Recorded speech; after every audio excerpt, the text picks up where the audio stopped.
For our first assignment, we're going to work on the impeller.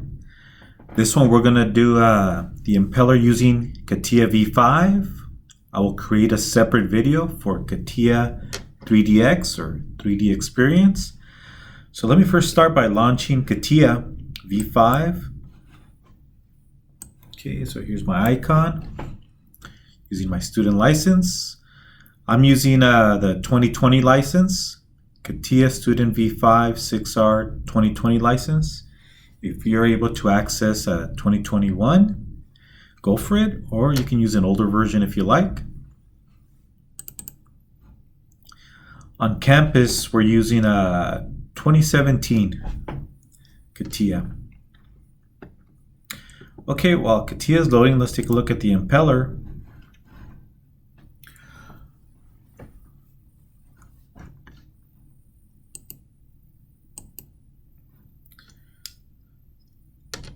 All right, so we're going to create the impeller. First, we need to go to Generative Shape Design. Okay, so from Start, you're going to go to Drop Down Shape, and we're going to go to Generative Shape Design. And then we're going to change our units to inches. I believe the default is millimeters. So let's do that first. Okay, so let's go over to Catia. Now right away, it starts you off with an assembly file.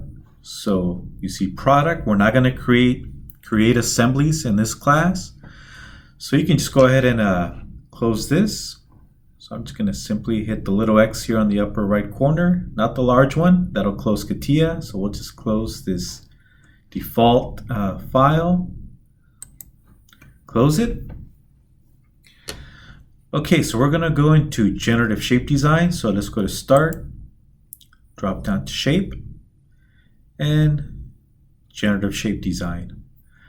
The 5th, maybe 6th week, the 6th Saturday, I'll introduce Freestyle. We will not have assignments out of Freestyle, but you may use it for your student project. You can use both Freestyle and Generative Shape Design. But for the first 5-6 weeks, we're going to focus on Generative Shape Design. So let's click on it. And that'll take you to the Generative Shape Design workbench or app or module. Okay, so if you want, you can go ahead and call it impeller right now. Give it a name. So name of our file will be impeller. Okay, most likely your option here will be turned off to create a geometric set. If you want, go ahead and turn it on. We can always insert a geometric set later. And we're going to hit OK. So by turning on that option, it automatically creates a geoset. If we didn't pick that option, then we would not have the geoset. It would look like this. Okay, so now chances are you may not have an axis on yours. I have my settings to automatically insert an axis. That's okay. If yours didn't insert one, we'll create our own.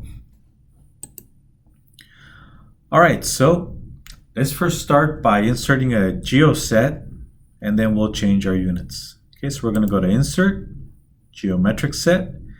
Make sure it's the yellow one and not the ordered geometric set.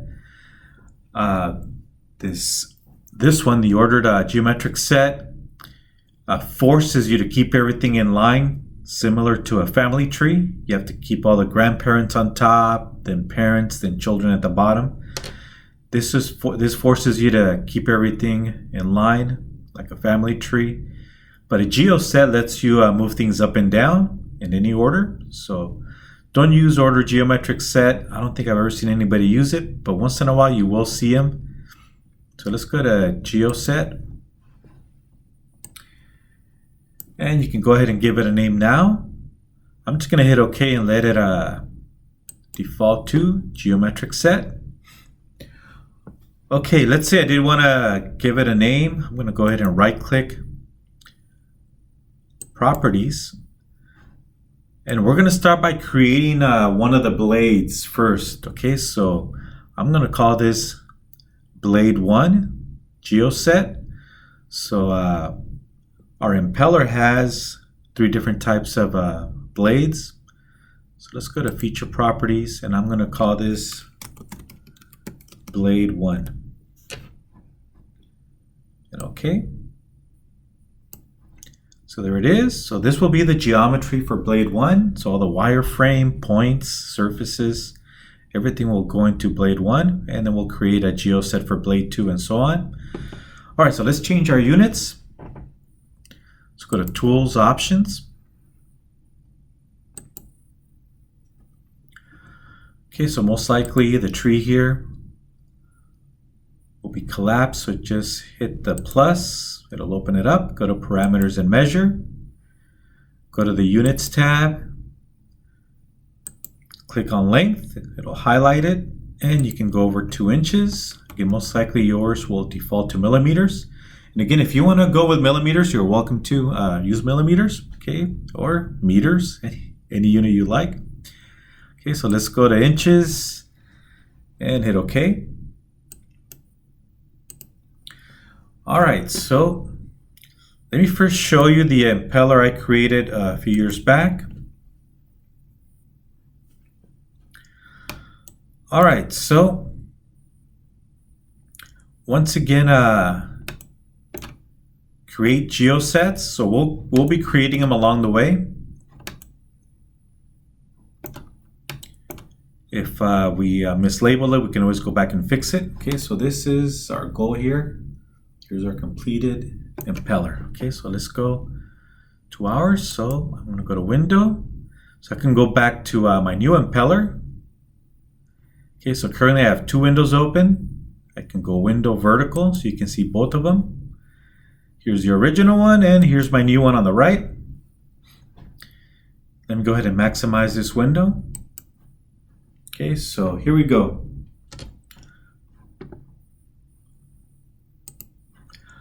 All right, so we're going to start by creating an axis. So let's say yours didn't generate an axis.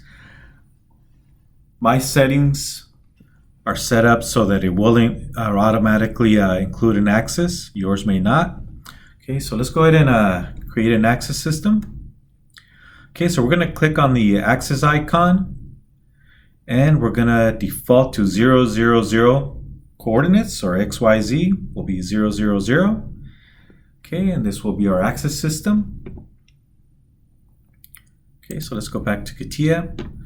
So once again, imagine you don't have an axis. Let's see if I can delete this default. Yes, it will be. We'll be able to delete it. So if yours didn't generate an axis, it'll look something like this. All right, so let's go ahead and create our own axis. Now, I've been moving my toolbars around. So what I can do is I can reset them to the default position. Okay, so might as well bring this up now. Okay, I'm going to right click on any icon. It can be any of these icons, just right click.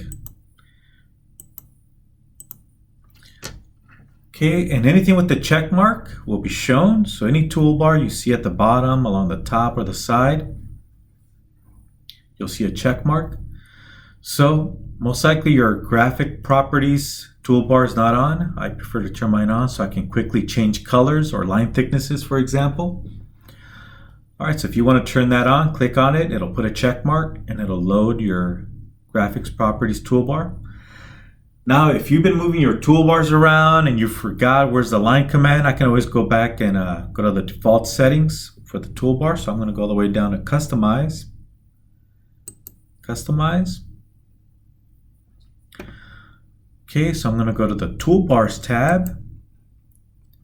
And I can say, hey, restore position. Okay, so I want to restore the position of all my toolbars. Okay, so restore position. And in 3, 2, 1, okay, so it restores the toolbars. And notice it removed the graphics toolbar, the graphics property toolbar. So okay, I can always turn it back on. Okay, another thing you can do here, you can go to Options. So when I lecture in class, which I will not be doing this semester because of the COVID restrictions, you can always increase your icons. So when I lecture in class, I'll slide this bar and double the size of the icons, just so when I'm lecturing in class, students in the back can actually see these small icons. So I tend to enlarge them. Okay, you can just leave it alone unless you want to make them larger if it's easier for you. I prefer to have them small when I'm at my job, working in Catia. I like to keep them small because there's so many commands. Sometimes they'll get hidden in the bottom right corner. Okay, so I'm going to close. Yeah, so sometimes you'll have toolbars that are on, but you can't see them. It's like, hey, I know I have this toolbar on. So one thing you can do is drag toolbars and see how these appear. So these are hidden in the corner and they just rose up by moving this one. So sometimes there are toolbars that are on and you don't see them, so you just have to dig them out. Okay, there it is. And again, just left mouse click and hold by grabbing them by this little handle, this little gray handle. Left mouse click, hold, and drag. And let go of the left mouse button. Okay, you can always double click to dock them back in place, like docking a ship. You can always double click. It'll dock them back in place, but it may not land where it's supposed to. That's the only problem. So once again, I can go back to right click on any icon. Go to Customize. And we can reset them again. Restore position of toolbars. Make sure you go to the Toolbars tab, Restore. And in 3, 2, 1, okay, it restores your toolbars to the default position. Default positions. Okay, so I'm going to turn on my graphics toolbar. So just right click on any icon and I'm going to turn on my graphics properties toolbar and you'll see it pop up on the upper left corner. 3, 2, 1, graphic properties. And there it is. So this will allow me to add color to my surfaces or lines on the fly without having to go right click properties and add color to each individual geoset or individual piece of geometry, whether it's a line or a point or a surface. All right, so let's go ahead and get started by creating our axis. So let's go down here, somewhere down here we'll have our axis. There it is. So we're going to insert an axis. Okay, so click on the axis. All right, so the default will be 0, 0, 0. If you like, you can put it in a different position, but for this handout, for this assignment, the impeller, we're just going to let it default to 0, 0, 0. Okay, so all we simply have to do is go to OK, and it'll drop it at 0, 0, 0. Okay, so there's our axis. All right, so let's go back to our handout. Let's create our first pieces of wireframe. Okay, so we have our axis. Okay, so we created our axis. Now we're going to input some points. So we're going to create some points and then create a spline off of those points. Okay, so we'll create 5 points. 1, 2, 3, 4, 5 points, and then we'll generate a spline. Okay, so create 3 sets of points using the following process. Double click on the point icon. This will allow you to repeat the command until you unclick it. Select the point on plane option. Okay, so we're going to go to the point command. And then we'll go to the drop down and go to on plane. So we're going to create a point or points on a plane. Okay, we're going to input our horizontal and vertical coordinates. We'll pick a plane, hit OK, and then move on to the second point and so on. Okay, so let's create our first 5 points. Okay, so we're going to create our first 5 points on the YZ plane using these horizontal and vertical coordinates. So 1, 2, 3, 4, 5 points, and then we'll create our spline. Okay, so our first point is at 0, for the horizontal and 2.0 for the vertical. Okay, so let's go to the point command. Okay, so here's our point command. All right, so let's go ahead and click on it. If you double click, then you can continue creating points, and then you can deselect to stop. If you only click once, you can only do it one at a time. So let me first show you the slow way. Just click on, left mouse click on the point command, click. Notice it turns orange. It's currently active. Okay, so we're going to create a point on a plane. You have all these options. You want to define your point using XYZ coordinates. Do you want to put point on a curve, on a plane, on a surface, center of a circle, sphere, ellipse, tangent on a curve, between existing points? So there's all these options on how to create a point. So we're going to go with on a plane. So on plane. Okay, so let's go back to the handout. So we're going to create our first point, 0, 2.0 on the YZ plane. Okay, so we're going to do it on the YZ plane, 0, 2.0.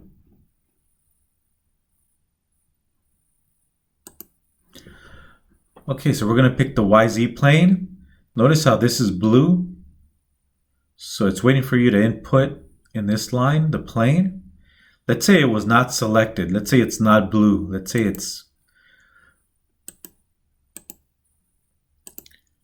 say we're typing in coordinates. Wherever it's blue, that's what you're going to fill in. So currently this is blue, right? So let's go back to on plane. So it's waiting for me to select the plane. It's blue. Okay, so let's pick I already forgot what the plane was. The YZ plane. Okay, so let's go to YZ plane. And there it is. You can see YZ plane. Another option is to right click inside, and you can pick it from here. Okay, I could have chosen YZ plane by right clicking inside this window and select the plane you want. Or you can just select it from the tree. Okay, so YZ plane. Now currently my planes are off. As you can see, they're grayed out, as you can see. So there's a YZ plane somewhere in there. It's grayed out. It's a good time to introduce the no-show layer. Let's go to the no-show layer. So currently my three planes, X, Y, YZ, ZX, are in the no-show layer. Notice how they're grayed out in the tree. I can always go ahead and show them. I can right click, hide show. So there it is. The YZ is now showing in the show layer. The other two are still in the hidden layer. So the hidden layer, you can tell we're in the hidden layer because it's green in the background. You can right click again and show the other two planes. All right, so notice they're not grayed out anymore. So they're in the show layer. So let's go back to the show layer, or the visible layer. Okay, so there it is. So now we can see the planes. It's where the axis, where the origin is at. All three planes intersect at 0, 0, 0, where our axis is currently located. All right, so let's go ahead and type in for 0. We're going to type in, for our horizontal, we're going to type in 0. For our vertical, 2.0. By the way, if you're in millimeters, if your settings are in millimeters, you can always type in the units if you like. So I can type in IN for inches, or let's say I wanted to type in millimeters. I can just type in mm, and it'll take those 2 millimeters and convert it to inches, and vice versa. Okay, so I'll just type in 2.0. My units are set to inches. So once I click away elsewhere, it'll bring in the units, inches. Okay, so there's our first point, and we hit OK. All right, so there's our first point. It's a little hard to see. You don't have to do this part. I'm going to change the properties of my point. So I'm going to right click on my geometric set. Go to Properties.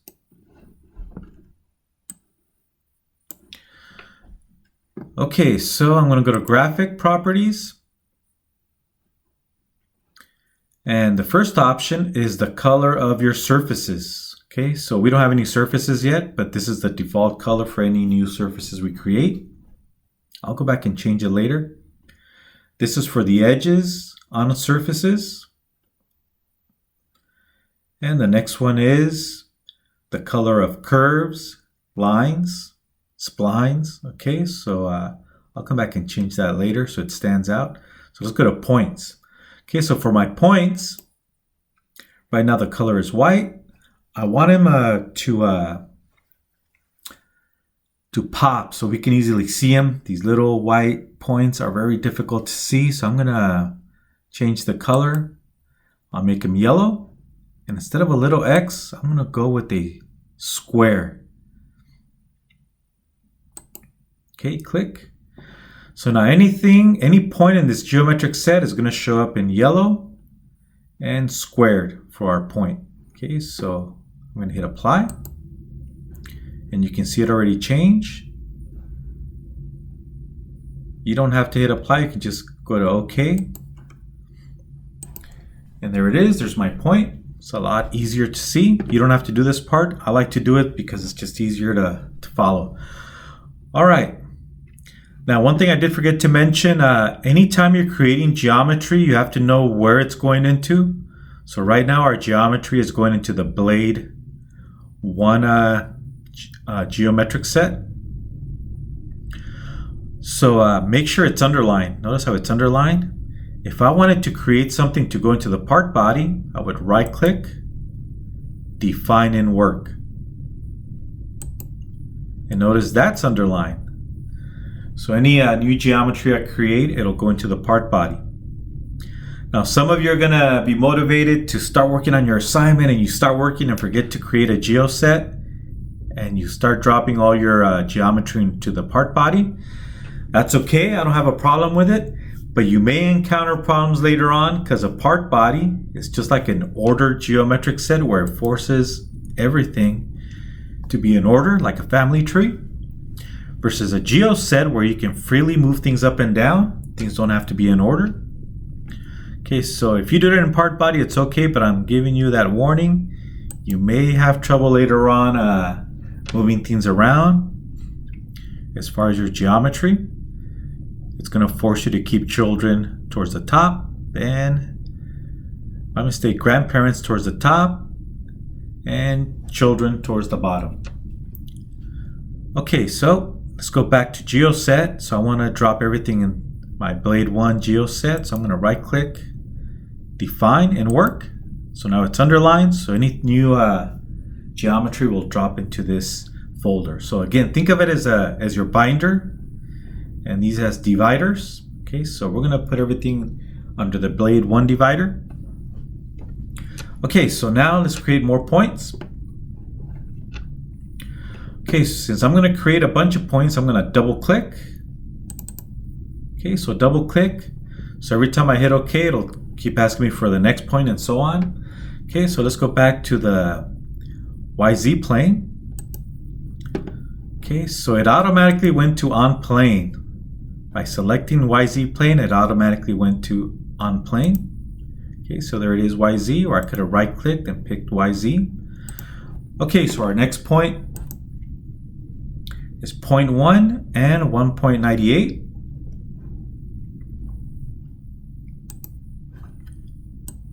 Okay, 0.1. Then I can tab over, I can hit tab on the keyboard or just simply click on the next line. Tab, so 1.98 and hit OK.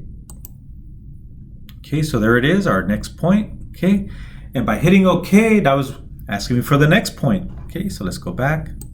Okay, so the next one is 0.7 and 1.2. Okay, so let's pick the same plane. 0.7 tab and 1.2. Okay, I can either hit enter or hit OK.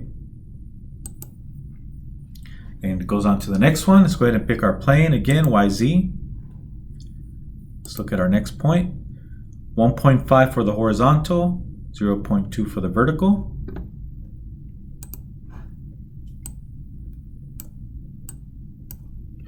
.5 tab and 0.2 for the vertical, and hit OK.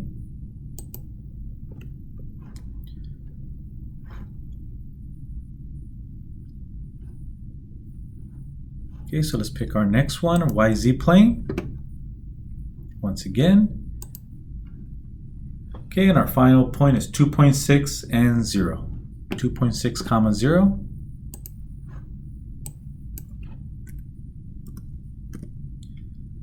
Tab and 0. And instead of hitting OK, I'm just going to hit enter.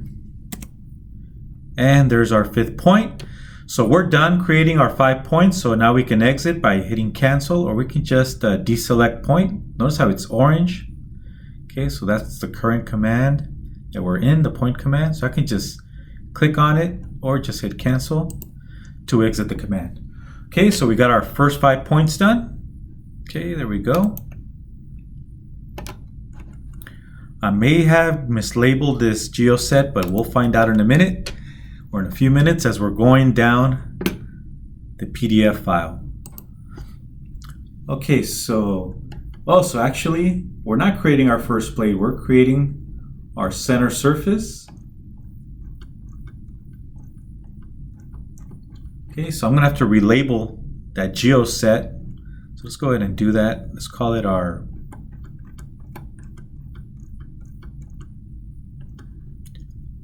Revolut surface, or we can just call it a center surface. Okay, so I mislabeled this geoset. I'm going to right click properties. So again, right click properties, and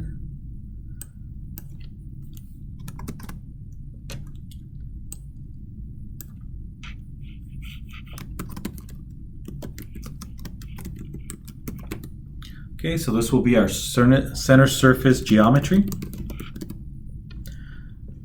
And okay. Okay, so there it is, center surface geometry. All right, so now we're going to create a line or spline connecting all 5 points. Okay, so let me go back to the top. Here we go. Okay, so we got our 5 points. Now we're going to use the spline command. Okay, so use spline to create spline number 1. Pick the points and line, top to bottom. So top to bottom, or bottom to top. Bottom to top. Okay, so any order you like, either top to bottom or bottom to top. Okay, so let's use the spline command. So let's look for spline. There it is, spline. Okay, so I'm going to use the spline command.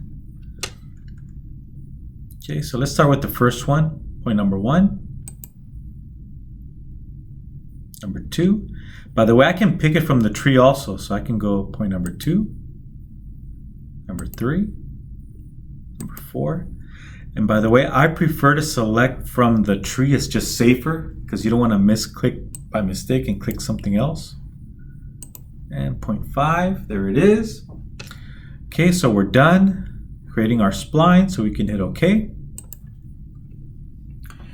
And there's our spline.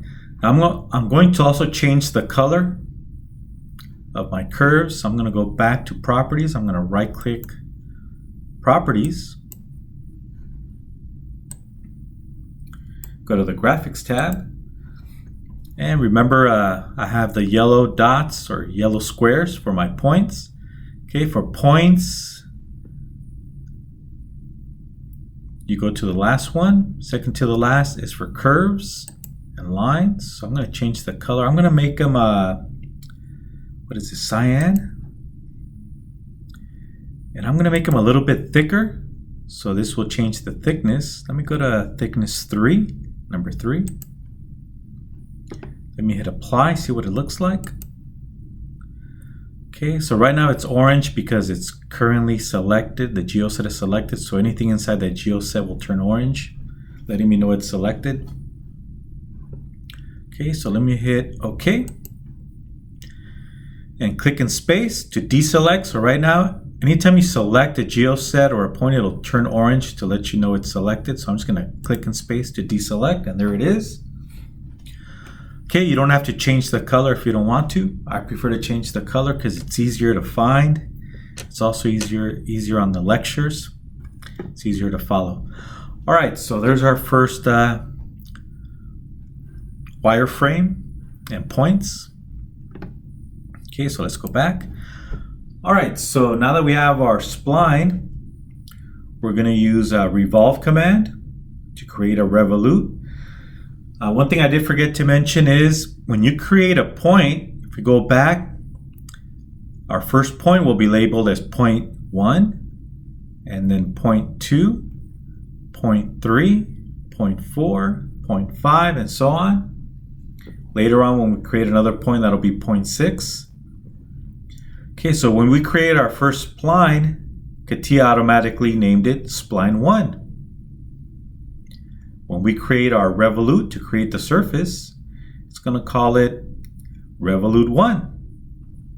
Okay, so let's go ahead and create our Revolut using the spline. So we're going to use this spline and rotate about our vertical axis, okay, which is our Z. So we're going to revolve around the Z axis. And we're going to go a total of 360 degrees. All right, so let's go ahead and do our Revolut. Okay, so once again, notice how it labels it. Point number 1, 2, 3, and so on. Here's spline number 1. So now our Revolut will be Revolut 1. Okay, so let's go to the Revolve command.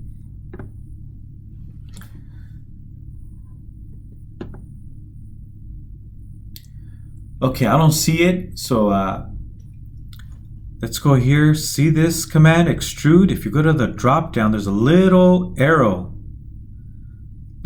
pointing downward where we have the extrude command. Click on it, and then you'll find Revolut. Okay, so this is a sub toolbar of that command. We can always drag it out if we want. We can always drag it out. So this is a sub toolbar for that command. You have extrude, it'll generate a surface, almost like pad or extrude. You can create a sphere, you can create a cylinder. So later on we'll come back to these commands. And we're gonna go to Revolut or Revolve. Okay, once you're done, you can always close it. So let's go ahead and revolve. Okay, so the profile we're going to revolve, so notice how this is blue, so it's waiting for you to fill in the blank. If you want to first select your axis, go down to the next line, click it, and it'll turn blue, and you select your axis. If you're not sure what the next step is when you're using a command, you can always read here on the bottom left. See, it's telling me on the bottom left corner, select the line as your revolution axis. Let me go back and click on profile. So if I want to first fill in the profile, look what it says here now in the bottom left corner. Select the profile to be revolved, and that's our spline 1. Okay, so you can select it from the tree or directly click on the geometry. So there it is, spline 1. And we're going to revolve it about the Z axis, right? This vertical. So you can either click here, Z axis, or you can right click inside that line, right click, and pick it from here, Z axis. And it's already given us a preview. Okay, so we're going to go 180, right? We can either hit the arrow. I'm holding onto the arrow to increase it. Or you can even use the green arrows to self-adjust, or just manually pull on it to change the angle. So it's hard to see, but there's these little green arrows that you can left mouse click and hold and drag. Okay, so the instructions on the handout tells us type in 360 for the first angle, 360. And for the second angle, it's overlapping. So it's giving me a warning, hey, you cannot have 360 and 40 because you're going to have overlap. So it's giving me a warning. So I got to change this 40 to 0 so that the Revolut doesn't overlap itself. And it's at preview. Okay, there it is. Looks good. Preview and okay. All right, so now this color is a little too bright for me. So what I'm going to do is change the color. Again, you don't have to change the color. Okay, so I'm going to right click properties.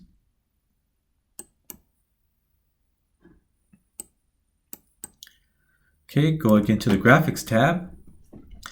And the first color is for surfaces, right? It can also be for a surface of a solid. Okay, so I'm going to change the color. I'm going to go with something softer. I'm going to go to more colors. You can either pick from the list here, or you can go to more colors. And I like to go with something dark. When I'm dealing with surfaces, I want to use a soft, dark color. I'm going to use this dark green. Again, this is optional. Hit OK. There's the green. I'm going to hit apply. And there's the green. A lot softer. You can also make it transparent by sliding the bar. And hit OK. Okay, so some of you are not familiar with how to use the mouse to rotate, to zoom in, zoom out. So let's go ahead and introduce that. Okay, first let me show you the icons on how to zoom in and out. The commands, you can zoom in, zoom out. If you want to rotate, click on this icon and then just left mouse hold. So left mouse click and hold to rotate. You can turn it off. You can go to pan. So if you want to move left and right, up and down. So I left mouse click and hold. So it automatically turns off once you unclick. There it is. To rotate again, left mouse click, hold the left button, and once you let go, it'll unselect itself. Okay, also if you want to do a zoom fit, click on the yellow box. It'll do a zoom fit, it'll center it. So if you are zoomed in too far in,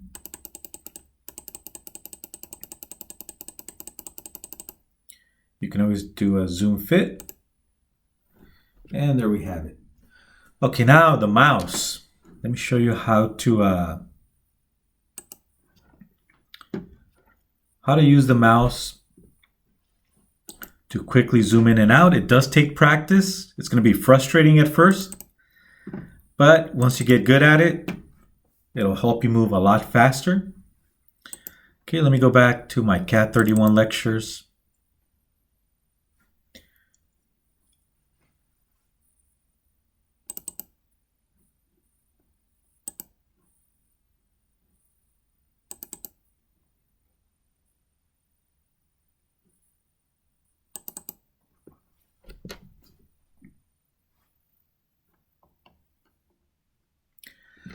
Okay, I know some of you have probably used SolidWorks. It's a little different than SolidWorks. Okay, so if you want to pan, move your object left, right, up, down, circles, you simply hold the wheel. Okay, so you hold the wheel, just click and hold. Okay, so let's go back to Catia. So if I just hold the wheel and move my mouse, I can pan. If I want to center, let's say the axis in the center of the screen, I can just click with the wheel, click, and it'll center it. If I want to center this point in the middle of the screen, click with the wheel and let go, and it'll center that point in the middle of the screen. Okay, and that will also be your point of rotation once you're ready to rotate or to zoom in and out. Okay, to zoom in and out, you click and hold the wheel. Okay, click, hold the wheel, and then you tap the right button and let go, but you still have to hold on to the wheel. Okay, so we're going to hold on to the wheel and just tap the right button and let go. And you're still going to keep holding down on the wheel, okay, to zoom in and out. Okay, so let's do that. All right, so I'm going to click the wheel, hold, tap the right button, let go, and then I move up and down to zoom in and out. Okay, it takes practice. Okay, now if I want to rotate, I hold the wheel and the right button at the same time. So now I'm going to go back to the right wheel, hold it, and it's going to rotate about that point, which is centered in the screen, middle of the screen. Okay, if I want to rotate about the axis at the origin 0, 0, 0, I just click the wheel once, let go, and it centers the origin in the middle of my screen. Okay, so I'm going to hold the wheel. I can pan, hold the wheel, move the mouse. If I want to zoom in and out, tap and let go of the right button, but hold on to the wheel. And then move up and down. And if I want to rotate while holding the wheel, hold down the right button, and now I can move the mouse to rotate. Takes practice. Takes a little bit of practice, but it'll take maybe about 8-10 hours to get comfortable with it. Takes a while of practice. Okay, if you're not comfortable with it, then use the icons below. All right, so let's go on to the next one. Next command.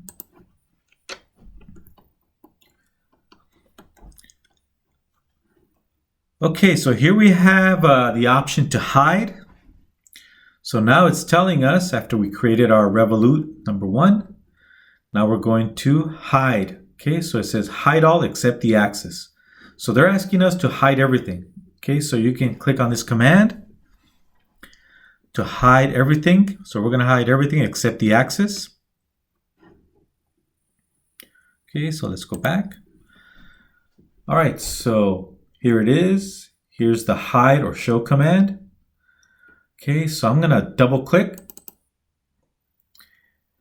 And I had the geo set selected, so it hid it. Okay, so let me turn that off. And I'm going to hit undo. I didn't mean to hide the geo set. Notice how it's grayed out. I can always right click and show it, or I can always undo. Let me right click and show, and it'll bring it back. All right, so if you made a mistake, you can always undo. Here's this left pointing arrow, green arrow, so you can undo. You can also go to the drop down. I think it's edit and undo. Okay, so let me first click in space to deselect. So I had this selected, and that's the reason it hit it. So I'm going to double click or just click in space. Don't double click, just click in space to deselect. Now I'm going to double click on the hide command, double click, and I can hide one item at a time. So I'm hiding all my points, as you can see. You can see the points here, the yellow points. I'm hiding them.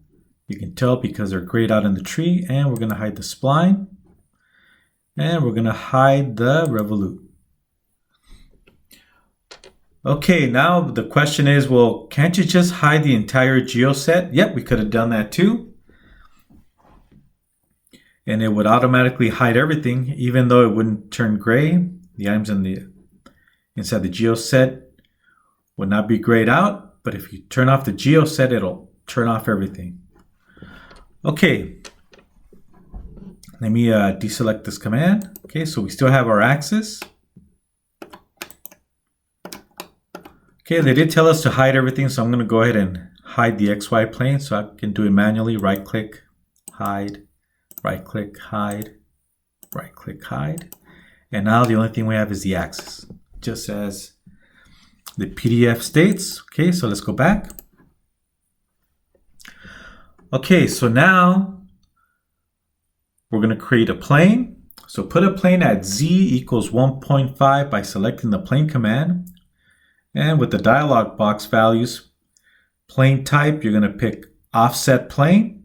So we're going to create a plane by offsetting it off of the XY plane by 1.5 inches. Okay, so we're going to create a plane, 1.5 inches, okay, from the XY plane.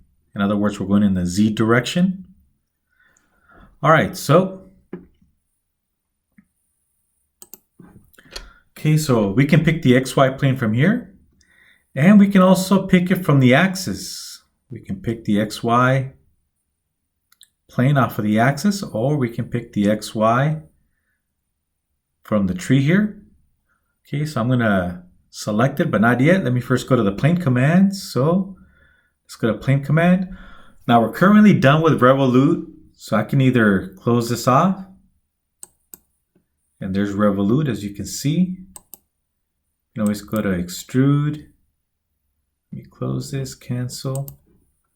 You can always go to sphere, cancel, and it'll stay in the last command we used. So the last one we used was Revolve. I'll leave it there, cancel. All right, so let's go to plane. Okay, so this time we're going to create an offset from an existing plane.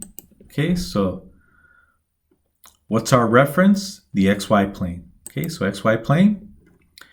And we're going to offset by 1.5 inches, 1.5. And okay, you can always reverse it if you like. Let me zoom out a little bit. You can always reverse. So the PDF tells us to go in the Z direction. So we're going to assume positive direction. If we reverse it, that's going in the negative direction. All right, so hit OK. So notice the plane is cyan because that's the color I chose for my wireframe for this geoset. Okay, there it is. All right, so let's see what's next. By the way, if we need to ever change something, we can just double click on the tree plane, or you can double click on the plane. The actual plane, you can double click and you can edit the offset. You can also use the green arrows, left mouse click and hold to change it. Notice how we can pull on it to change the length. Let me go back to 1.5 and okay. All right, so let's see what's next. Okay, so we created our plane. We did an offset off of XY. Now we're going to create another spline, but first we need to create our points. Okay, so let's create our 1, 2, 3, 4 points, and we're going to create a new spline. And we're going to do it on that new plane, plane number 1. Okay, so let's go ahead and type in our numbers. So minus 0.2 and 0.59. And by the way, if you mistype the numbers, it's okay. I'm not going to take points off. Okay, so if you accidentally type in the wrong number, it's okay. All right, so let's go ahead and create our new one. Our new point or set of points. Okay, so we're going to double click on the point command. Double click, so we're going to create multiple ones. Okay, so we're going to pick on a plane. We're going to use plane number 1.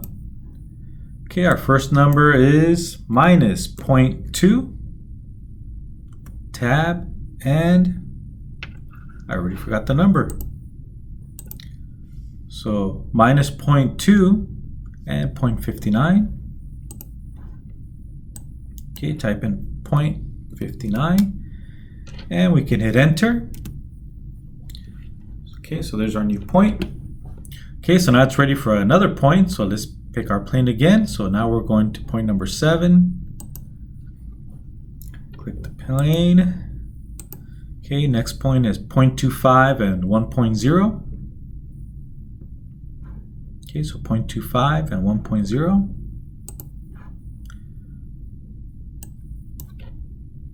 0.25, tab, and 1.0, and enter. Okay, now it's ready for the next point. Next point is 0.7 and 1.8. Pick the plane. Our horizontal is 0.7. Hit tab on the keyboard and 1.8 and enter.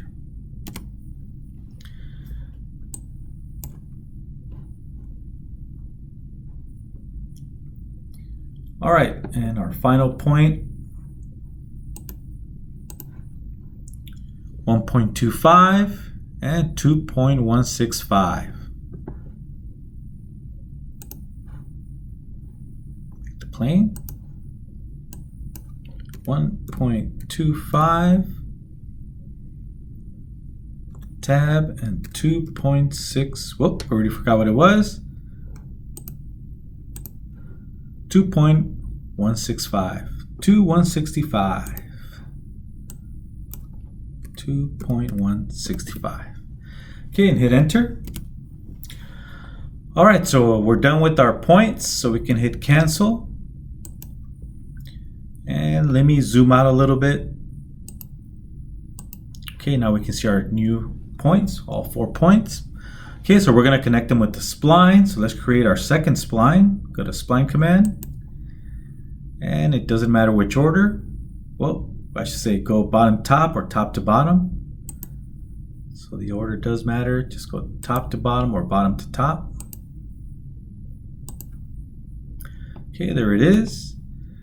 And okay. Okay, so we got our spline number 2.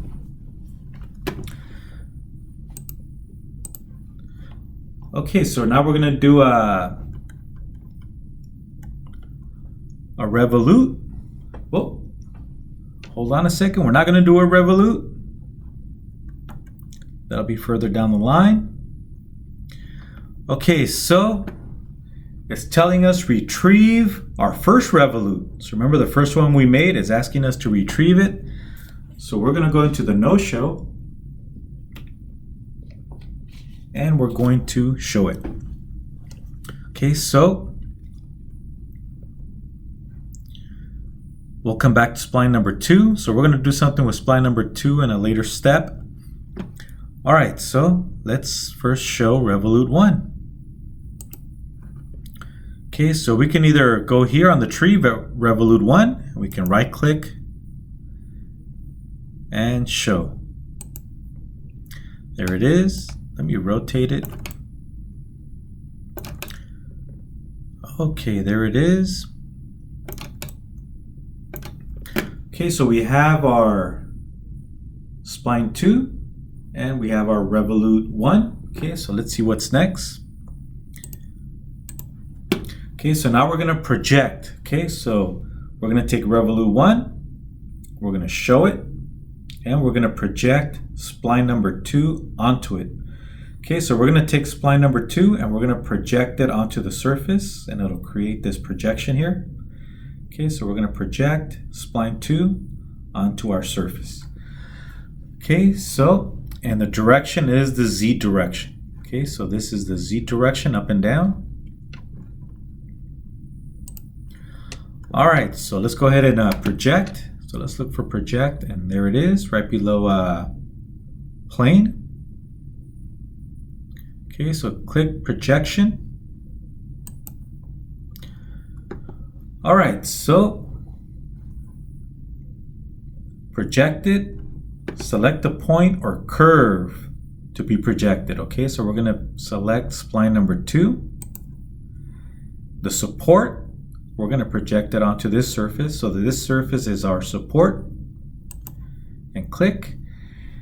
Okay, so now we're not going to go normal. So if currently the way it is, it'll project the normal perpendicular to the surface. So this point will project perpendicular to the surface. This point will project perpendicular to the surface. And this point will project perpendicular to this surface. That's if we went normal, but we don't want normal. We want direction. We want the Z direction, so we're going to go along each direction.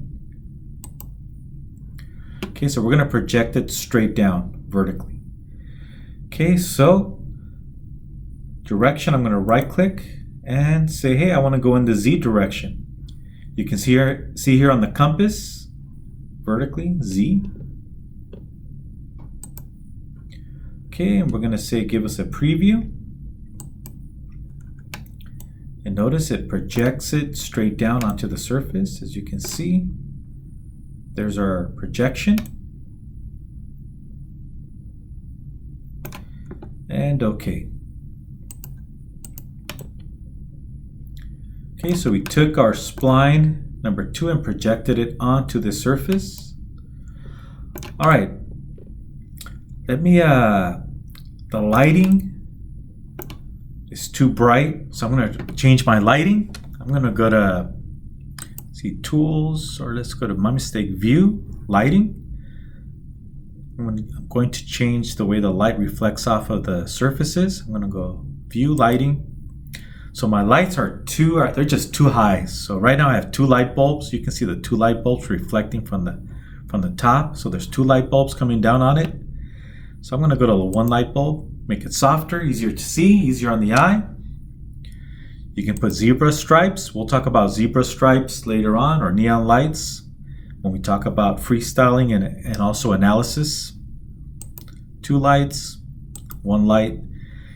If I go back to 2 lights, you can always left mouse click and hold the bars to change the direction of the lighting.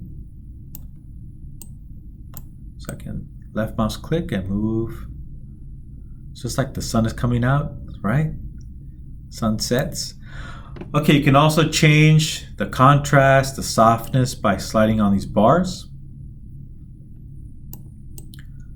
Or you can just leave it alone if you like. Just wanted to show you how you can change.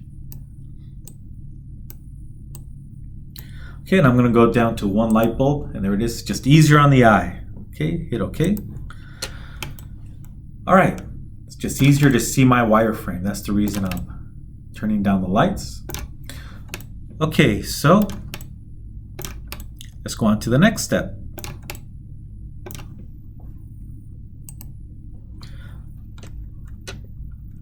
Okay, now they're telling us, so we already did our project. Okay, so we did our projected. Okay, so now let's go to hide. So it's telling us to hide everything except the axis. Okay, so let's go back and hide things again. Okay, so this time I'm going to do it quick. I'm going to left mouse click. Instead of doing one at a time, I'm going to left mouse click, select, let go of the mouse. I'm going to hold on to the shift key on the keyboard and select projected. And it'll select all of them, as you can see. And let go of the shift key, let go of the mouse. So everything that's selected is orange. And then I can right click and hide. All right.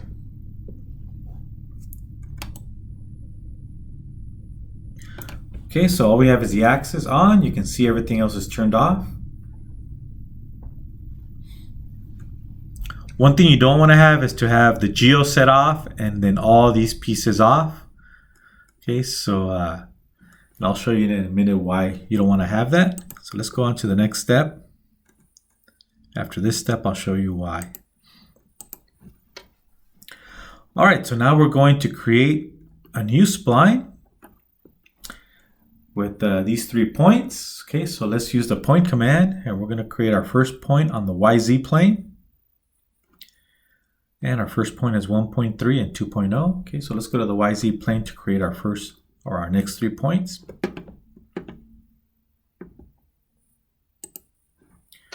Okay, so let's go to the plane command. And on plane,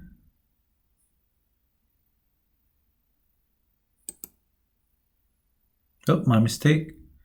We're not using the plane command. We're going to use the point to put on a plane, on the YZ plane. So point command, okay, on plane, and we're going to use the YZ plane. We can pick it here or pick it here. And once again, it's the YZ plane. Our first point is 1.3, comma 2.0. Okay, so let's pick the YZ plane. So our horizontal is 1.3. Tab, and our vertical is 2.0. And hit enter. Okay, so there's our next point. If you don't see that point, then hit window, fit all in window, right? There it is. All right, so now let's create our next point. And we're also going to pick the YZ plane again. Our next point is at 1.8 and 0.5. Okay, so 1.8, tab, and 0.5. Enter, there's our next point. So let's create our third and final one on the YZ plane. We can also right click inside and pick the YZ plane. And our next point is 2.5 and 0.2.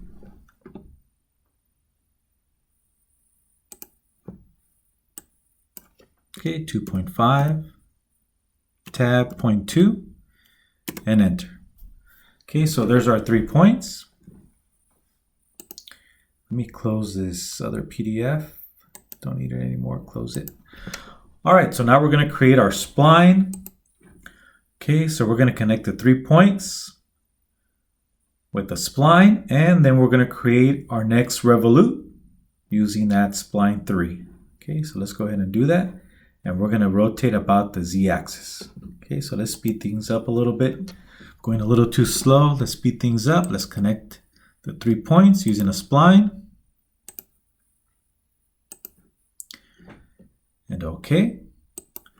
And now we're going to do a Revolut about the z-axis. Okay, so go to Revolut. If you don't see Revolut, go to Extrude. And look for Revolve, and it'll create a Revolut. Okay, it's asking us to pick our profile, which is our third spline. And we're going to revolve. I'm going to right click, revolve around the Z. Okay, so there it is. And hit OK. Make sure you type in 360 for the first angle and 0 for the second, and OK. Okay, there it is. All right.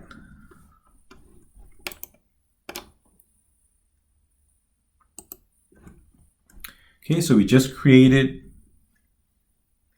this Revolut. Okay, let's go on to the next step. Now they're going to ask us to project.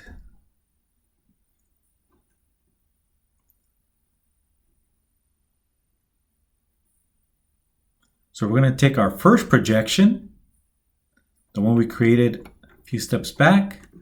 So we're going to take our first projection, which is this one.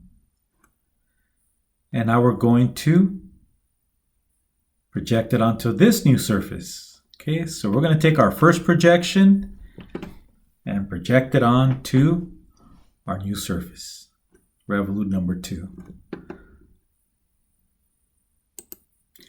Okay, so let me unhide our first projection. I'm going to right click and show it. There it is.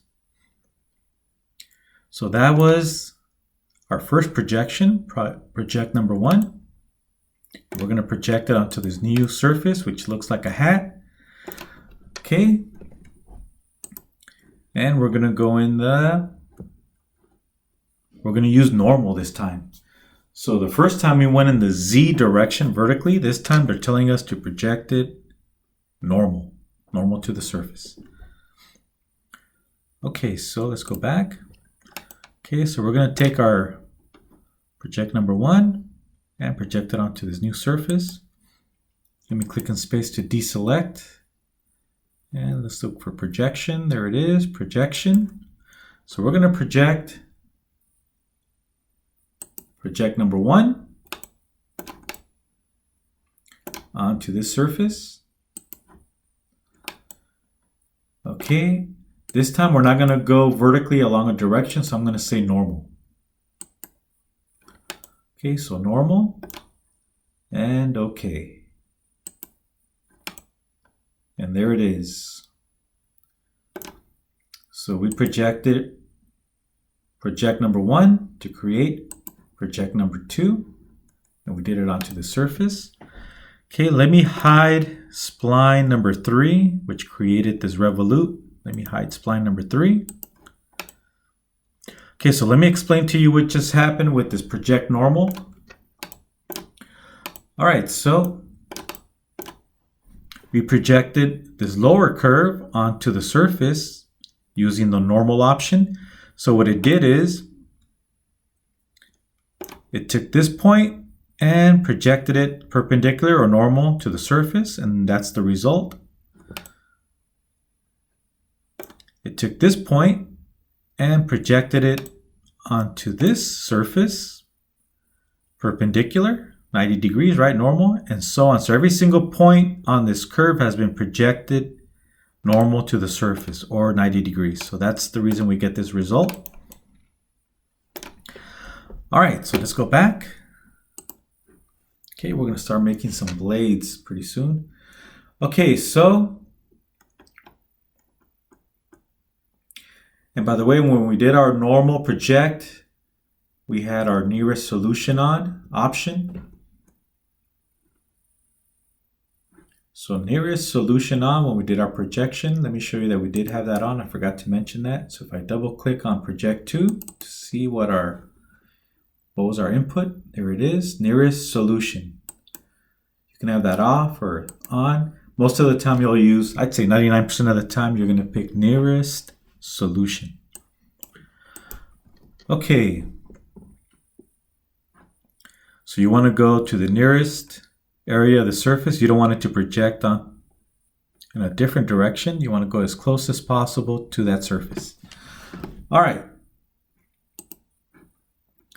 Okay, now they're telling us hide all, everything. So we're going to hide everything except project 1 and project 2 and the axis.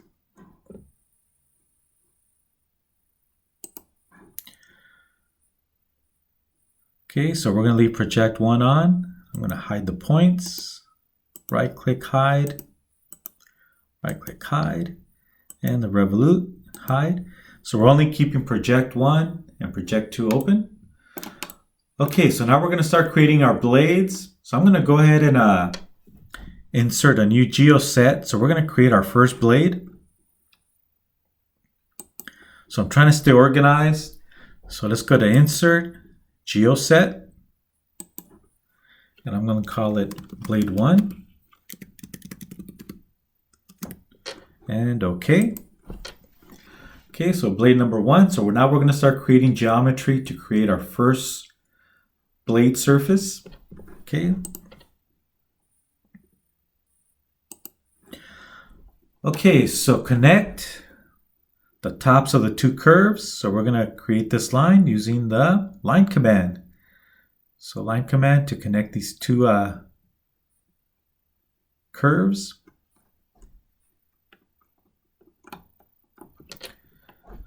All right, so let's go ahead and do that.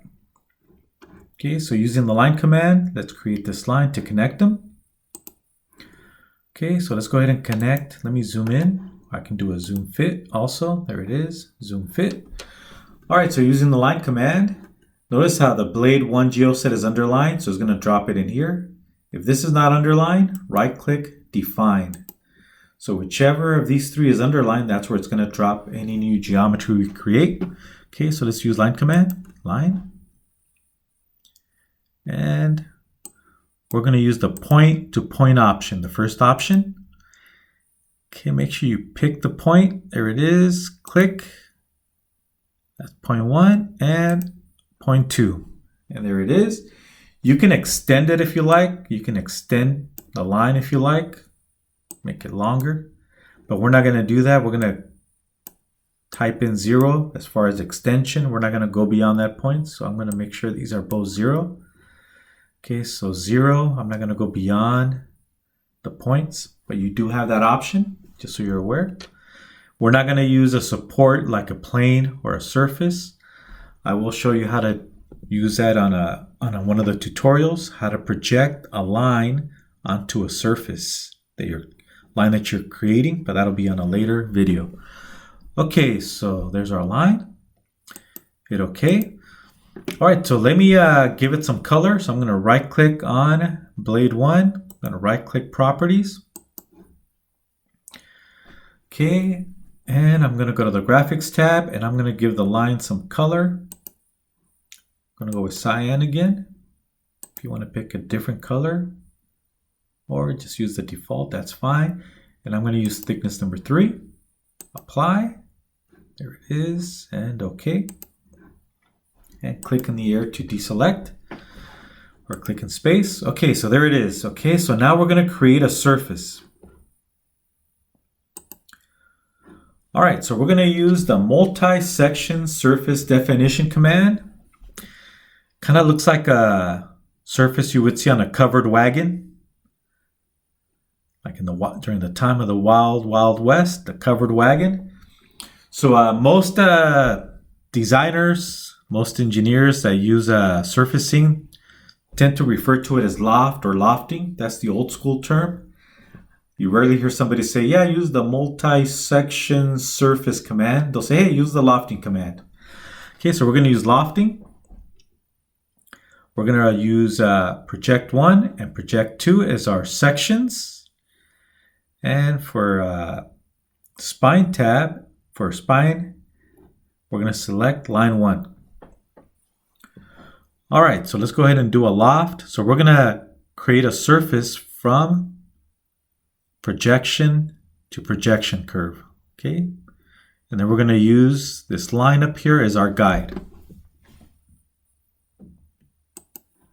Okay, so once again, we're going to generate a surface going from this line to this one or vice versa. And this is going to be our spine. All right. So let's go to lofting or multi-section surface. There it is. Click on it. Okay, so make sure you're in this window. Let me go ahead and extend this. I can click and extend. Okay, so make sure you're in this top window. So make sure this is blue. Okay, so we're going to use our projections. It shouldn't matter which one you pick first. Let's go project 1 first. Oh, project 2. I misclicked, but that's okay. We're still going to get the same result. And pick the next one. Okay, one thing to note is you want these red arrows to be pointing in the same direction. Let me hit preview just to show you what happens. So notice it's already creating a surface between the two curves. It's giving me a warning. Hey, are you sure this is what you want? Like, yeah, so I can just close this window. This is just a warning saying, hey, you should check your surface just to check this is what you want. So the shape of the surface is based on the curvature of our two curves. Now, these red arrows need to be pointing in the same direction or it'll twist. Let me flip one of them. So if I click on one of the red arrows to point in the opposite direction, click. So now it's pointing in this direction, as you can see, and hit preview. See how it twists? I'm actually surprised it gave me a preview. Usually it'll just tell you error. Okay, so it's giving you a warning. Hey, you better check the surface. Okay, it's just a warning. So I can flip the other arrow so it's pointing downward just like the other one. So now they're both pointing downward. It doesn't matter if they're both pointing upward or downward as long as they're both pointing in the same direction. And hit preview. There it is. Another warning. We're okay with it. Okay, so now for spine. So here's the spine. We can use this line as our spine, and we can also use it as a guide to help guide the surface along. Imagine like you're stretching it to give it a different form. So if we go back to our PDF, it's telling us, hey, click on spine. So here's the spine option. And we're going to use this line as our spine. Okay, so let's go back. Okay, so click on the spine tab. And this is highlighted in blue, so pick our spine, that'll be the line. And let's see what happens. Hit preview, 3, 2, 1, preview, and notice it straightens it out. You basically gave it a spine, just like the spine on your back, right? So if you didn't have a spine, your skin, your torso would go all over the place, just like it was earlier for our loft. But by adding a spine, you're stronger, right? Without a spine, oh, you don't have a spine, meaning you're weak. Well, we gave it some stiffness, some strength by adding that spine, okay? All right, so we're happy with it and hit OK. And there's our first blade. Okay, so let's go back. I'm going to start speeding things up. Okay, so we created our loft. That's our first blade. And now we're going to create a bunch of them. Okay, so we're going to duplicate multi-section surface. So we're going to take our surface that we just created and we're going to duplicate it using the circular pattern. We're going to create 18 instances, angular spacing of 20 degrees, and we're going to rotate about the Z. Okay, so we're going to look for this command to create this circular pattern. All right, so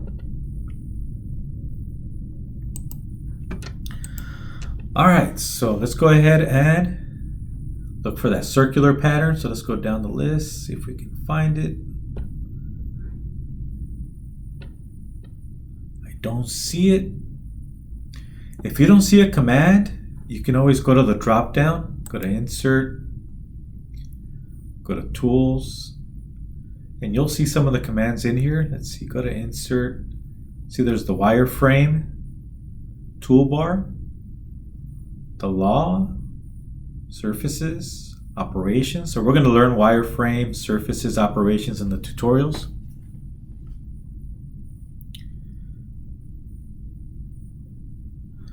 Okay, I don't see it, so most likely it's buried in here somewhere. Let me see if I can dig this out. So what I did is I grabbed this handle on the toolbar, this little gray handle, left mouse click, hold, and dig it out.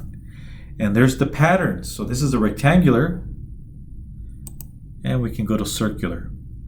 Okay, so if you don't see circular, let me see what the name of this toolbar is. I'm going to hit Shift as I'm moving it, left mouse click, hold, and I'm going to hit Shift to rotate it. This is the Replication Toolbar.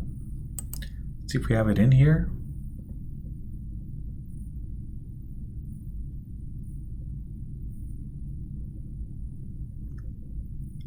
I'm actually surprised I don't see it in here.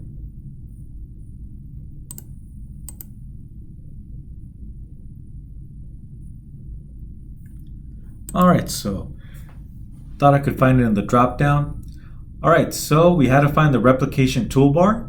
If you don't see it, right click on any icon, make sure the Replication Toolbar has a check mark. If it doesn't, click on it and it'll add a check mark and it'll load it. So it was hiding here in the bottom corner. So we had to drag things out. Again, you drag things out by left mouse click on this little gray bar, left mouse click, hold, and drag. And that's how we were able to find our Replication Toolbar. So go to the drop down and we're going to go to circular. Okay, so we're going to go to circular pattern. Circular pattern. Okay, so let's go ahead and pick the object. So notice this is blue. We can pick more than one object. If you want to pick more than one, click this little bag to select more than one, but we're only going to select one, so just click the surface. Okay, and we're going to rotate. So here's our direction. We're going to rotate about the Z direction, right? Z. So I'm going to click in here, right click, pick Z. So it's already giving me a preview. Okay, so we're going to go with, let's go back. We're going to go with 18 instances, so 18 blades total, including the original. at an angle of 20 degrees. 20 times 18 happens to be 360, and we're rotating about the Z. Okay, so we're going to go with 18, so we can just click on this little arrow to increase the quantity. Let me zoom fit so you guys can see what's going on. Okay, so we can either click here till we get to 18, or we can type in 18. And instead of 45 degrees, we're going to go down to 20. So I can click on this downward arrow and just hold. Whoa, too fast. Let me go back. It's going in increments of 20 degrees. So here we're getting a preview. Hit preview. Once again, it's 18 instances, 20 degrees. Make sure you're using the instances in angular spacing. The second option. Rotate about the Z. Okay. And preview, there it is, and hit OK, and we have our first blades. Okay, so hit OK. And there it is. Okay, looks nice. Let's give it some color. So I'm going to right click on the geoset. Instead of changing one surface at a time, I'm just going to do the entire geoset. Right click properties. And let's go to surface color, go to the graphics tab. The first one is for surface color. Let's give it a different color. Go to more colors if you like. And let's go, I'm going to go with, let's go with purple. And apply. There it is. There's my purple blades. And OK. Again, color is optional. Alright, so I need to hide these curves, so I'm going to hide projected 1, right click hide projected 2, and also hide line number 1. I may need them later. If I need them, I'll turn them back on. But there's our first set of blades. Alright, so let's speed things up a little bit.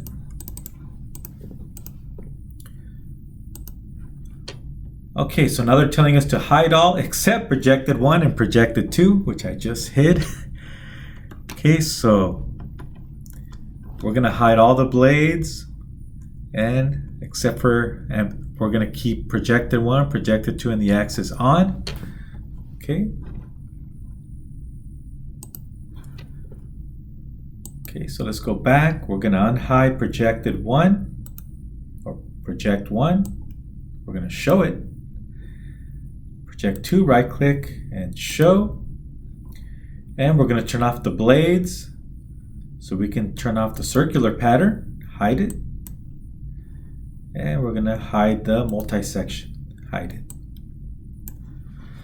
Okay, let me reset my toolbars. You don't have to do this. I'm going to go ahead and right click on the icon, go to customize all the way down to the bottom. And I'm going to go to Toolbars tab and restore the position of all my toolbars to the default. Restore. Okay, there it is. It restores my toolbars. Okay, this is a good point to save your work. Okay, so I'm going to go ahead and save this. Go ahead and go File, Save As.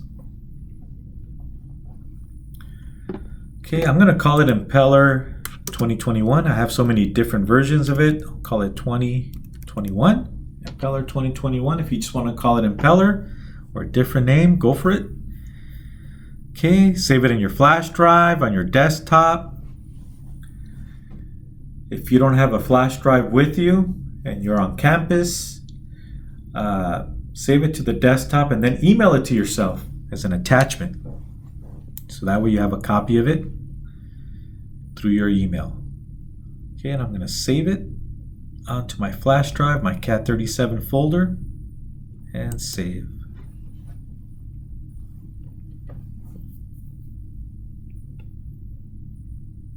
Now I want you to notice that in the upper left corner, here's the name of my file, Impeller 2021.catpart. That's the extension for this file. .catpart. It tells the computer to open it in Catia. All right, let me collapse my first geoset. Just click on the minus. Okay, one thing that I forgot to mention is sometimes you will accidentally click on a branch and things will go dark. See that? Let me turn on my blades so you can see it. Let me actually turn on some of the other surfaces so you can see this, what happens when you accidentally click on something that you're not supposed to. Okay, so let me just take a minute to explain this. Sometimes you'll accidentally, and it happens to all of us, you will accidentally click on the white branches of the tree. And watch what happens when I click on the white branch. Everything goes dark. That tells you, the user, the Catia user, that the Catia tree is active, meaning I can pan it. If I hold on to the wheel, I can right click, let go of the right click button by hold on to the wheel and zoom in and out so you can see. So when you click on the white branch, Catia thinks you want to change the tree as far as size or location. So to get out of it, you have to click on the white branch to get out of it. Let's click on it again. Okay, or you can also click on this little white axis on the bottom right corner to get out of it. Let's click, there it is, and now we're back to the model. So once again, if you click on the white branches or on the little white X here on the bottom right, now it's the tree that's active.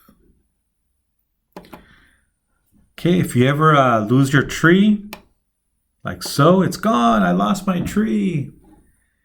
Make sure this is active, everything's turned off, and hit zoom fit, and it'll bring it back.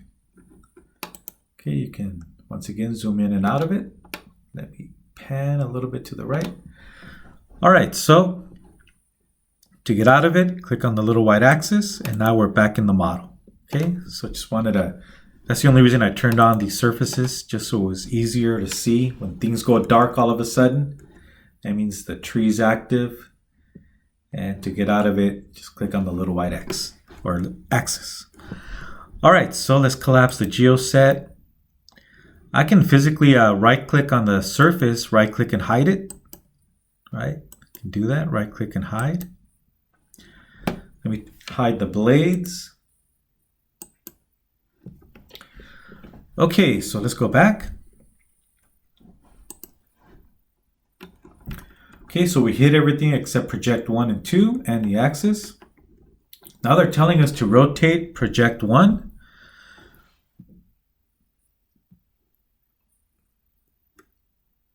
Okay, so we're going to rotate project 1 using our axis. We're going to use the Z axis. Okay, and we're going to rotate 10 degrees. Select the hide initial element option, then hit OK. All right, so let's take project 1. We're going to rotate it about the Z axis, and we're going to go 10 degrees. And we're going to hide the original.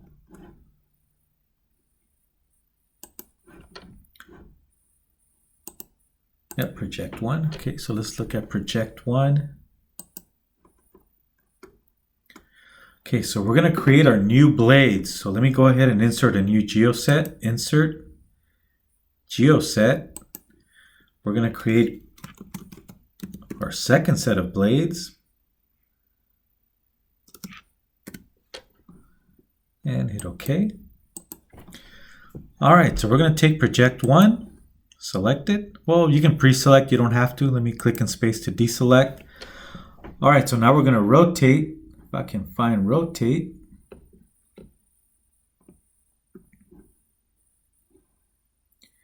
It's probably hidden in there somewhere. So let's go to and dig out our toolbars. Oh, don't see it there. Still don't see it.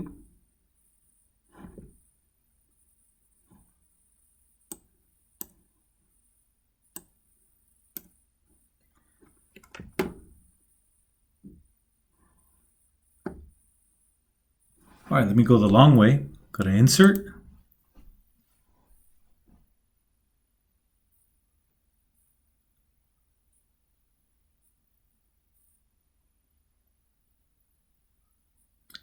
Okay, here's Rotate. So go to Operations. Okay, so once again, if you can't find an icon, I'm surprised I can't find it. Go to Insert, Operations, and go to Rotate. Once we click on it, we'll probably see it up on the toolbars. Rotate.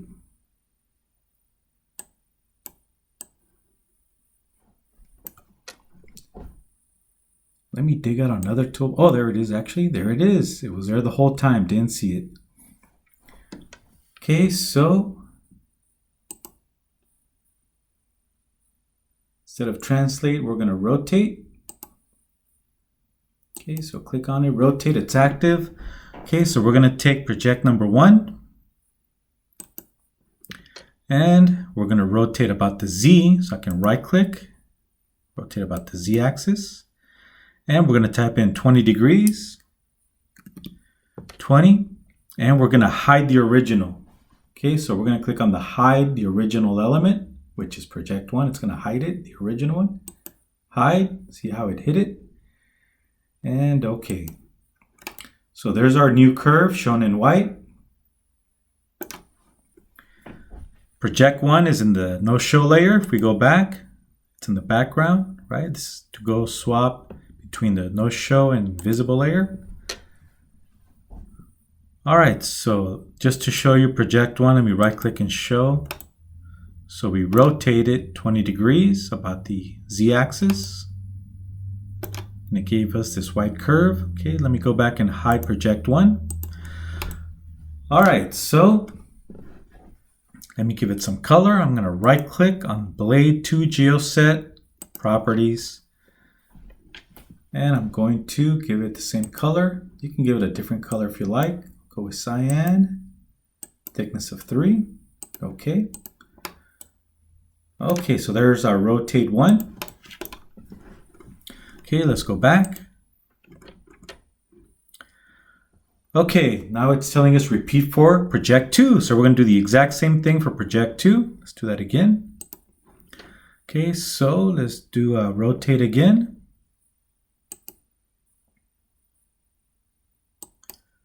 Rotate.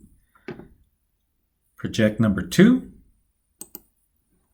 And we're going to right click and rotate about the Z-axis. And we're going to go with 20 degrees. And we're going to hide the original. So there's the new one. And hit OK. Okay, so we have our 2 new curves, rotate 1 and rotate 2. All right. Oops, so I used the wrong angle. I was supposed to use 10 degrees and I used 20. So let me go back and fix that. Okay, so let's go 10 degrees. So I can always go back. Okay, so let me double check rotate number 1 first. Double click. Notice I can also use the green arrow to rotate, in this case around the Z. Okay, so it's supposed to be 10 degrees, 10, enter. Let's go to rotate number 2. By the way, you can also double click here where it says angle. So this is our parameter here. You can also change it here by double clicking. See how it says 20. Change it to 10. Enter. There it is. And it rotates it 10 degrees back. Okay, so there it is. So 10 degrees for both. All right. Okay, now they're asking us to place a point on rotate number 1 using the point command with the following values. So we're going to create a point on a curve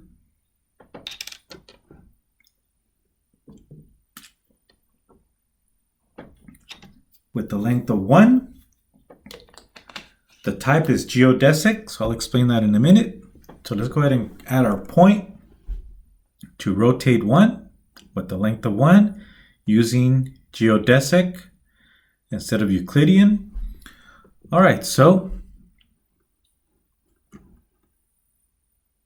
and we're going to do it on rotate number 1. Okay, so rotate number 1. There it is, rotate number 1. We're going to put a point. So let's go to the point command. Point command. Okay, so it's going to be on a curve. Pick the curve option. Rotate 1. Okay, and we're going to use a length of 1. Okay, length of 1. And preview. Okay, so we're going to put a point on a curve. Our curve is rotate number 1. Distance along a curve. We can also go with direction or ratio. Distance on curve, 1 inch. Geodesic. So geodesic means 1 inch along the curve. Euclidean, if you pick the Euclidean option, you're going to see that the point's going to move back slightly in 3, 2, actually it's going to move forward slightly in 3, 2, 1, Euclidean. See how it moved forward? So if you go Euclidean, it's a straight distance, a straight line, 1 inch. The geodesic is 1 inch along the curve. So if I go to geodesic, it's going to move back slightly, 3, 2, 1. There it is. All right. So there's our point. If yours is going in the opposite direction, if I hit reverse, watch what happens if I hit reverse. So now it's going 1 inch in the reverse direction. If you have this, if you go with this option, it's okay. Your blade's going to be either a little bit smaller or larger than what it's supposed to be, but that's okay. Either way is fine. It's not going to give you the same result, but it'll be pretty close, and hit OK. There's our point. It's hard to see, so let me go ahead and right-click on GeoSet Properties, and I'm going to change the points from little x's to yellow boxes, and OK. Easier to see. There it is. Okay, let me zoom fit. Okay, let me reset my toolbars. Right-click, customize, and reset toolbars. Restore, okay, and close. All right, let's go back.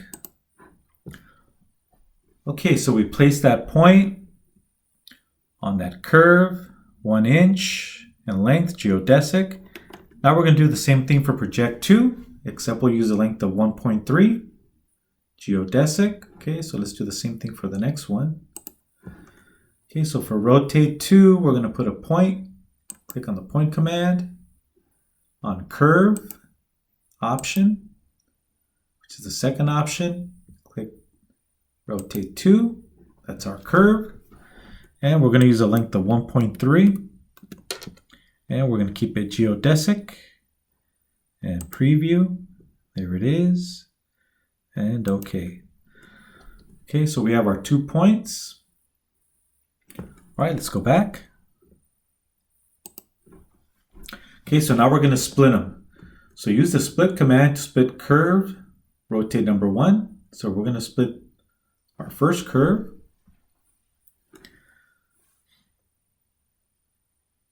And we're going to keep the bottom portion. Okay, so it's telling us we're going to split this curve and we're going to hold on to the bottom portion. And we're going to use the point to cut. All right, so let's take rotate 1 and let's split it with that point and keep the bottom portion.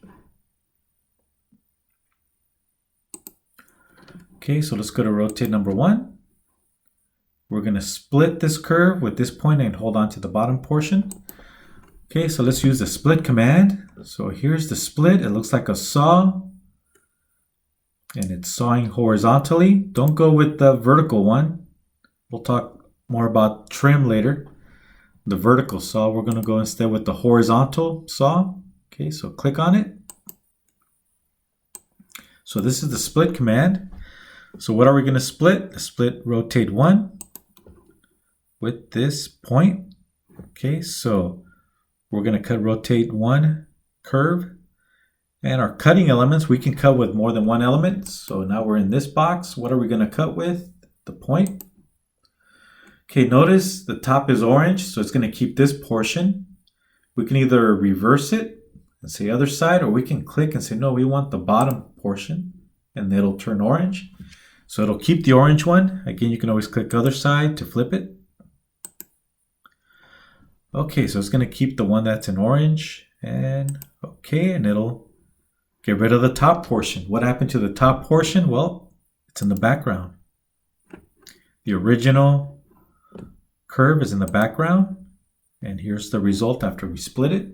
Okay, now we're going to split the next one. Okay, so once again, using the split command, let's split the next one. And we're also going to keep the bottom portion. Okay, and we're going to use the point on that curve to split it also. So same operation. Okay, so let's go to split again. Split. We're going to split the curve. Okay, what are the cutting elements? The point. We want the opposite side, other side, and okay. Okay, there it is.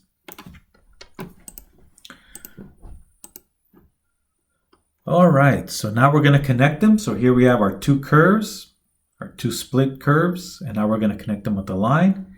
And we're going to use Loft again. Okay, so we're going to repeat the same operation with the first blade. Okay, so let's do the exact same thing as we did with the first blade. Okay, so let's go ahead and connect them with the line. Line command. Connect them. Notice we're going point to point. And okay. Okay, there it is. All right, so now we're going to use Loft or multi-section surface. Click on it. Pick our two splits. Split number 1, split number 2. And again, make sure the red arrows are pointing in the same direction. Okay, hit preview. Okay, so let's give it a spine. So we go to the spine tab, and we're going to use the line. 3, 2, 1, click, and it's going to straighten it out. Let me hit preview, and you'll see it straighten out a bit. Preview, there it is. It straightens out. It's a lot more flatter. And okay. Okay, so there's our new blade. Okay, so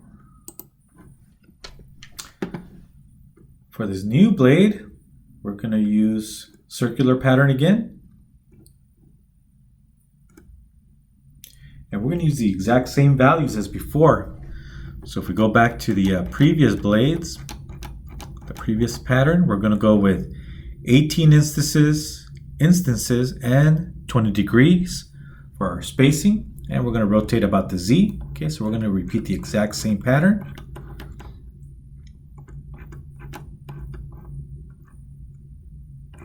Oh, it looks like I skipped one.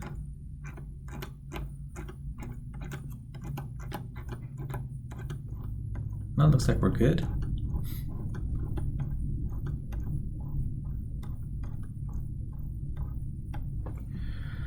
All right, so here we are back in the right place. It looks.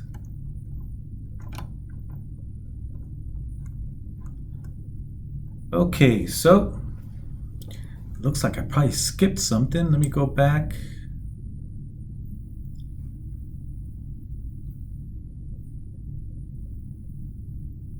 If I skip something, I'll come back to it.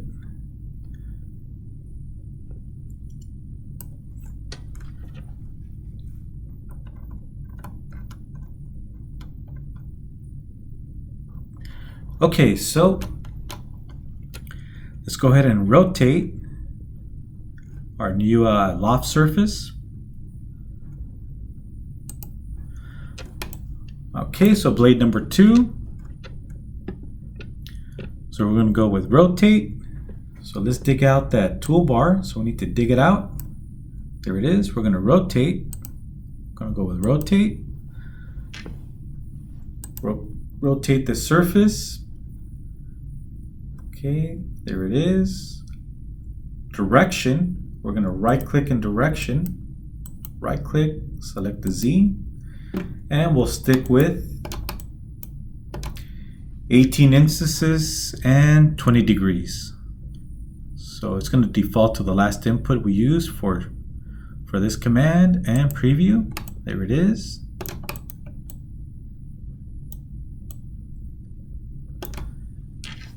And OK. By the way, see these little orange dots? If you want to remove some of the blades, but you want to keep the pattern but hide some of them, you can just click on the blue, on the orange dots, and it deselects that blade. Preview, see that? You can always bring it back by clicking on these little orange dots. Preview, there it is. And OK. All right, so let's give it some color. I'm going to right click on the geoset properties, click on it. Let's give it a different color. Let's go with the blue for the surface, and OK. And there's my blue blades. All right, we're almost done.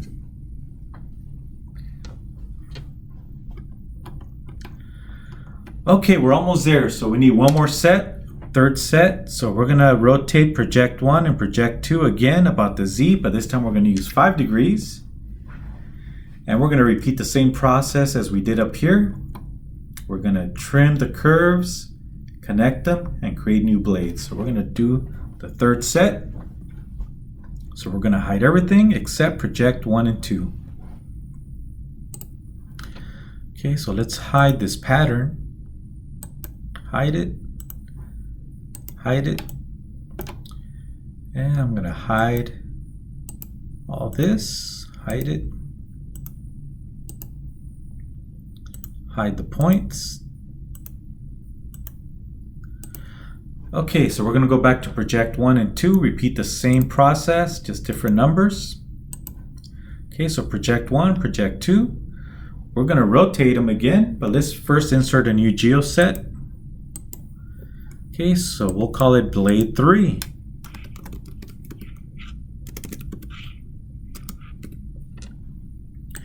And OK. All right, let me collapse this geoset. Collapse this geoset. All right, so we're going to repeat the exact same thing. We're going to rotate.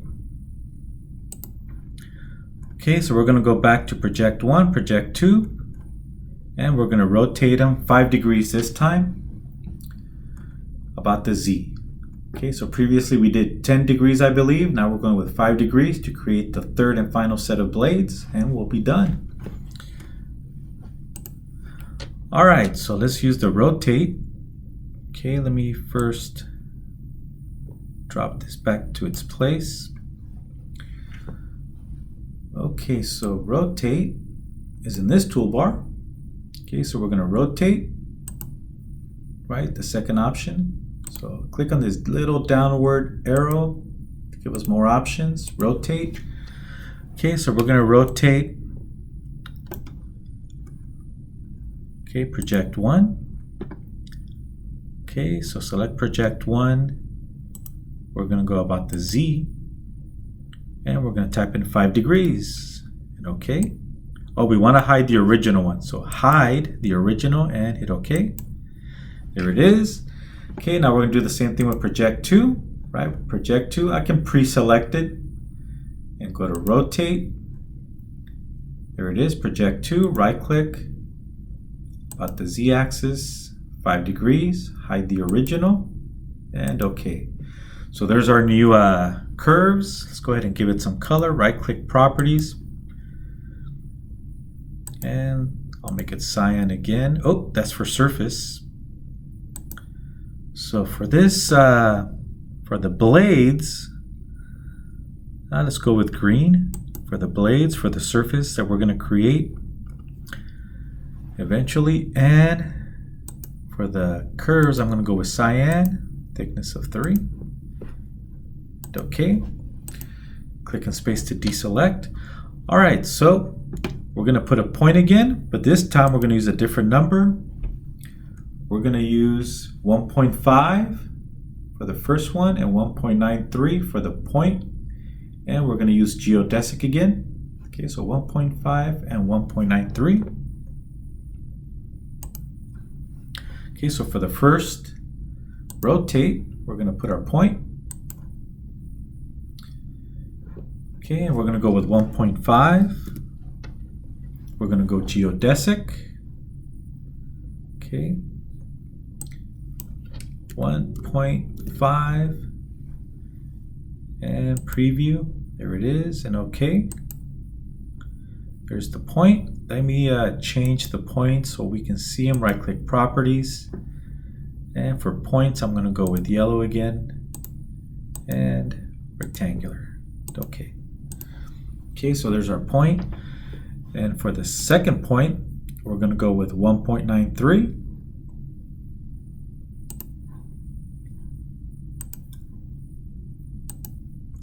Okay, so 1.93. Okay, geodesic and okay.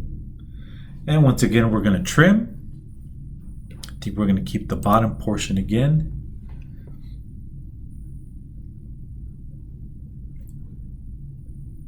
Okay, so we're going to split again. I'm assuming the bottom portion again. Doesn't matter if you pick the top, you're going to get a different result, but I'll accept it either way. You still get full credit. Okay, so let's use split. So I'm going to split this one with this point. And I want to keep the bottom portion. There it is, and okay. Let's split again. Split. The next curve, there it is, my cutting element. If you have trouble picking the point from the model, then go straight from the tree. Here's the point. Keep the bottom portion and okay. And let's go ahead and connect them with the line. Connect them with the line like we did on the first two. On the first two set of blades. And point to point, point to point. And okay. And let's use Loft.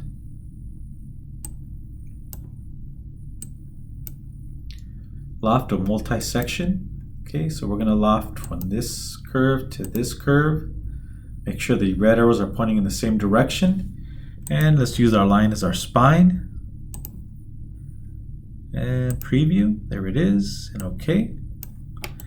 And we're going to rotate again. I'm assuming we're going to use the exact same quantity, 18, 20-degree angles. All right, so let's rotate. Okay, so we're going to rotate this surface. Direction, I'm going to click first and then right click about the Z, and it's using the 18 instances, including the original. At 20 degrees, make sure it's the second option, instances and angular spacing. Preview, there they are, and okay. Okay, so I'm going to go ahead and hide the curves now. I think I'm done with the curves. I'm going to hide the points.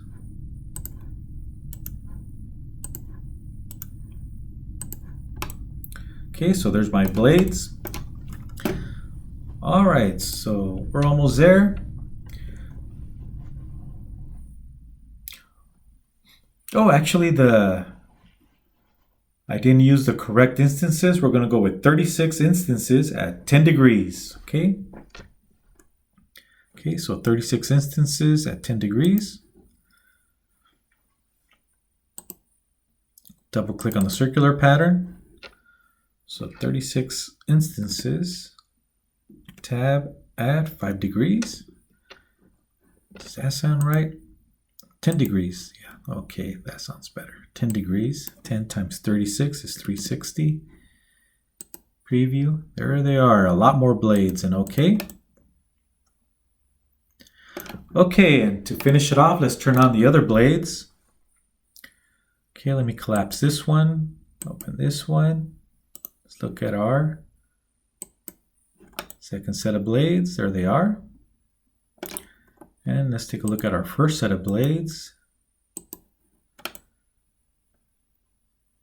Don't forget to open the original blade for each one. Blade number 1, the multi-section. Looks like we're missing one right here. Let's show it. There it is. And then we are missing multi-section 2. And I think the other one is on. There it is. Okay, so we have all our blades. There they are. And let's turn on our centerpiece.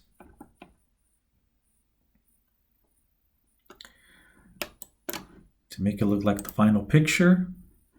Okay, so this is the centerpiece we're missing. So I can just right click on it and show. Go back to the view layer. There it is. There's our impeller. Okay, let me just double check. There it is. It looks correct. We have the centerpiece and the 3 sets of blades. Okay, and we're done. So don't forget to save your work. Collapse, collapse.